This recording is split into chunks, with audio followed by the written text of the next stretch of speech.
انقلابات عالم اور عرب۔ بنی آدم کی دنیا میں ہزاروں انقلاب آئے،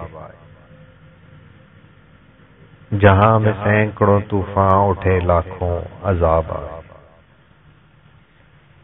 بہت قومیں اٹھیں اور چھا گئیں میدان ہستی پر، پھر یرے خوب اڑائے ہر بلندی اور پستی پر۔ غنیم مرگ کے قدموں تلے روندی گئیں آخر، اکڑ کر چلنے والے دب گئے زیرے زمیں آخر۔ خزاں منڈلا گئی شدادیوں کے سبز گلشن پر، سیاہی چھا گئی آبادیوں کی روز روشن پر۔ ہوئی پیوند خاک آخر اسیری اور کلدانی، سرفرازوں کی شوکت موت نے کچھ بھی نہیں مانی۔ نہیں رہتا ہمیشہ ساز ہستی ایک ہی دھن پر، کھنڈر ہنسنے لگے بابل کے نمرودی تمدن پر۔ ہوا دریا میں بیڑا غرق فرعونی خدائی کا، فسانہ رہ گیا ہندوستانی دیوتائی کا۔ بگاڑی خاک نے شکلیں فلاطونی خیالوں کی، دھری ہی رہ گئیں سب حکمت یونان والوں کی۔ سکندر اور اس کے وہ عظیم الشان منصوبے، کہیں ابھرے نہیں بحرے فنا میں اس طرح ڈوبے۔ فقط اہل عرب اس منقلب دنیا میں ایسے تھے کہ روز اولی سے آج تک ویسے کے ویسے تھے۔ یہ ملک ایسا تھا حاصل ان کو آزادی کی نعمت تھی۔ قبیلے آپ خود مختار تھے، اپنی حکومت تھی۔ عرب پر کوئی دشمن حملہ آور ہو نہ سکتا تھا، کوئی فاتح بری نیت سے اس جانب نہ تکتا تھا۔ کوئی لشکر ہوا بھولے سے اس کی فتح پر مائل، تو صحرائے عرب ہوتا تھا اس کی راہ میں حائل۔ ہوئے جو لوگ اس پر حملہ آور مر گئے پیاسے، یہ خطہ رہ گیا اوجھل نگاہ اہل دنیا سے۔ بڑی اولاد اسماعیل میں عدنان کی شوکت، عرب کو آل اسماعیل سے حاصل ہوئی قوت۔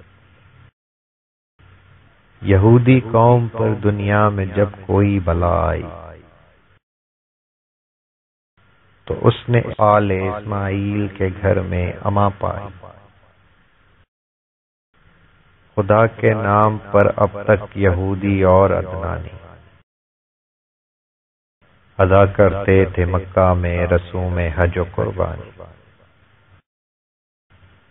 مگر ہونے لگے جب قلب مائل بت پرستی پر،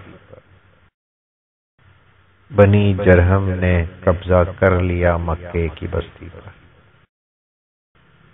مگر پھر آل اسماعیل قابض ہو گئی اس پر، عرب میں تھی یہ طاقتور بفضل حضرت داؤد۔ مکے پر یمن والوں کا حملہ اول۔ قریش کی مدافعت۔ کیا حملہ یمن کے لشکروں نے اہل مکہ پر۔ غرض یہ تھی کہ اپنے گھر میں لے جائیں خدا کا گھر۔ یمن میں ان دنوں حسان نامی ایک حاکم تھا،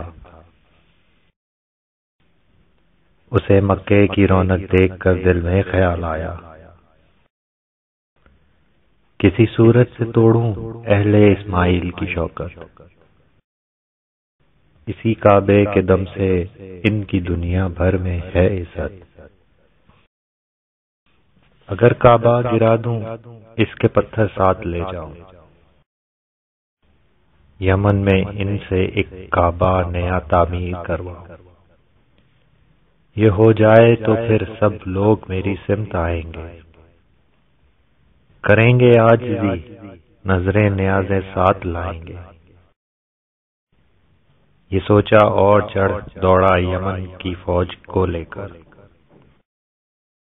کیا آ کر اچانک اس نے حملہ شہر مکہ پر۔ یہاں پر خادم کعبہ کنانا کا گھرانہ تھا،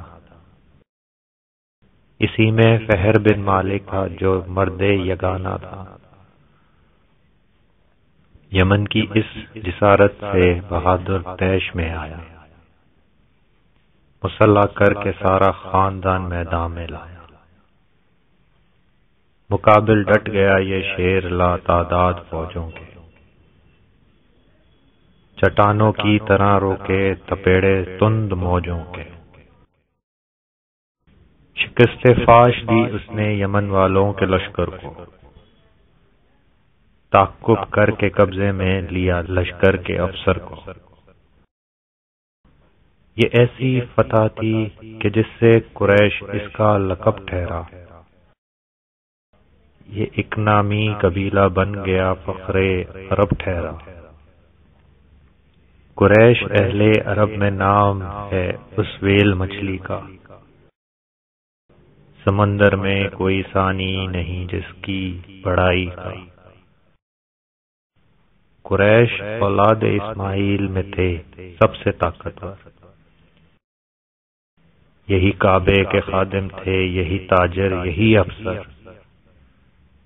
کسی ابن کلاب ان میں بڑی شان والا تھا، بڑا ظریف متبر تھا، بڑے سامان والا تھا۔ ہوا عبد مناف اس کا پسر ہاشم، پسر تھے اور بھی سردار تھا سب کا مگر ہاشم۔ پسر ہاشم کا عبد المطلب سردار مکہ تھا، یہی تھا خادم کعبہ، یہی مختار مکہ تھا۔ مگر اس خدمت کعبہ کے معنی اور ہی کچھ تھے۔ یہ فرزندان اسماعیل یعنی اور ہی کچھ تھے۔ عرب میں زمانہ جہالیت، الگ تھے ساری دنیا سے، مگر یہ لوگ خوش دل تھے۔ انہیں آزادیوں کی زندگی کے عیش حاصل تھے، مگر آزادیوں نے ان کو کھویا دین و دنیا سے۔ ہوئے گمراہ یہ برگشتہ ہو کر حق تعالی سے، کیا اخلاف کے اسلاف کے اوصاف کو زائل۔ راہ حق چھوڑ کر سب بت پرستی پر ہوئے مائل۔ شجاعت تھی مگر اس کا ہدف اپنے ہی بھائی تھے، یہ سب ایک دوسرے کو ذبح کرنے میں کسائی تھے۔ فضاحت کا تھا استعمال ہجو اور خود ستائی میں، نظر میں کوئی جچتا ہی نہ تھا ساری خدائی میں۔ بیان کرتے تھے اپنے شرمناک اور فحش کاموں کو، سرے بازار کہہ دیتے تھے اپنے کارناموں کو۔ رعونت نے دماغوں میں ہوائے خود سری بھر دی، خشونت ایک عادت دوسری عادت تھی بے دردی۔ عرب اولاد اسماعیل سے معمور تھا سارا، گناہوں کی جہالت کے نشے میں چور تھا سارا۔ جو صحرائی تھے قتل و رہزنی میں خوب ماہر تھے، نشان بربریت ان کے چہروں ہی سے ظاہر تھے۔ ترقی اور تمدن کی ہوا ان تک نہ آتی تھی، کوئی مرکز نہ تھا، خانہ بدوشی ان کو بھاتی تھی۔ بہادر تھے مگر سب کے سب آپس میں لڑتے تھے، قبیلہ در قبیلہ مار کے ہر سال بڑھتے تھے۔ جو شہری تھے وہ فن و پیشہ و حرفت سے عاری تھے، مگر مکر و دغا بازی میں پورے کاروباری تھے۔ نہ کوئی کام کرتے تھے نہ کوئی کام آتا تھا، انہیں بیکار اور کاہل بیٹھ رہنا دل سے بھاتا تھا۔ نجائز جانتے تھے مال کھا جانا یتیموں کا، لٹانا دعوتوں میں مال شیوا تھا کریموں کا۔ پدر فرزند کی بیواؤں کا حق چھین لیتے تھے، پسر اپنی حقیقی ماؤں کا حق چھین لیتے تھے۔ کوئی معیار ہی باقی نہ تھا شرم و شرافت کا، کہ رتبہ بھیڑ بکری سے بھی کم تھا ایک عورت کا۔ زنا و فحش کاری سے بڑی ان کو ارادت تھی، شرابیں پی کے ننگے ناچ کی عام عادت تھی۔ شرافت کو ڈبو دیتے تھے جب عورت پر مرتے تھے، کہ جس عورت پہ مرتے تھے اسے بدنام کرتے تھے۔ زناکاری کی ترغیبیں سرے بازار دیتے تھے، یہ اپنی بیویوں تک کو جوئے میں ہار دیتے تھے۔ یہ اپنی بیٹیوں کو سانپ سے بدتر سمجھتے تھے، یہ ان کے قتل کو عزت کا ایک جوہر سمجھتے تھے۔ اگر جن بیٹھتی دختر کوئی تقدیر کی ہیٹی، چچندر سے بری معلوم ہوتی تھی اسے بیٹی۔ گھڑا ایک کھود کر دختر کو زندہ گاڑ دیتی تھی، کوئی بچھو تھا دامن میں کہ دامن جھاڑ دیتی تھی۔ کوئی کم بخت بد اختر اگر زندہ بھی رہتی تھی، ہمیشہ باپ کے اور بھائیوں کے ظلم سہتی تھی۔ غلاموں لونڈیوں پر وہ مظالم توڑتے تھے یہ، کہ ان کو موت سے پہلے نہ ہرگز چھوڑتے تھے یہ۔ عرب میں ہر طرف تھا دور دورہ بت پرستی کا، کوئی اندازہ کر سکتا ہے ان لوگوں کی پستی کا۔ خدا کہتے تھے مٹی آگ پانی کو ہواؤں کو، پہاڑوں اور دریاؤں کو بجلی کو گھٹاؤں کو۔ زمیں پر خاک پتھر اور شجر معبود تھے ان کے، فلک پر انجم و شمس و قمر معبود تھے ان کے۔ مرادیں مانگتے تھے ہر وجود بے حقیقت سے، نہ تھا محروم کوئی جز خدا ان کی عبادت سے۔ وہ کعبہ جو خدائے واحد و قہار کا گھر تھا، وہ کعبہ جو خدائے مالک و مختار کا گھر تھا،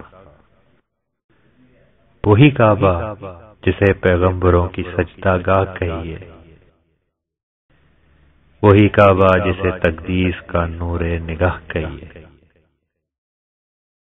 وہ کعبہ جو خدا کے بت شکن بندوں کا معبد تھا،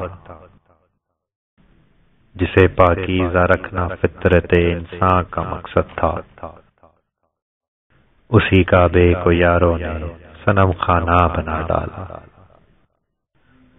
دلوں سے ظالموں نے نقش وحدت کا مٹا ڈالا۔ نہ سوجھا کوئی فرق ان کو خدا میں اور پتھروں میں، کہ رکھے 360 بت اللہ کے گھر میں۔ عرب میں جس قدر انسان تھے ان سے سوا بت تھے، یہ خلقت تھی خدا کی اور خلقت کے خدا بت تھے۔ جدا ایک ایک خدا کا ہر قبیلے ہر گھرانے کا، کوئی بت فتح پانے کا کوئی بت بھاگ جانے کا۔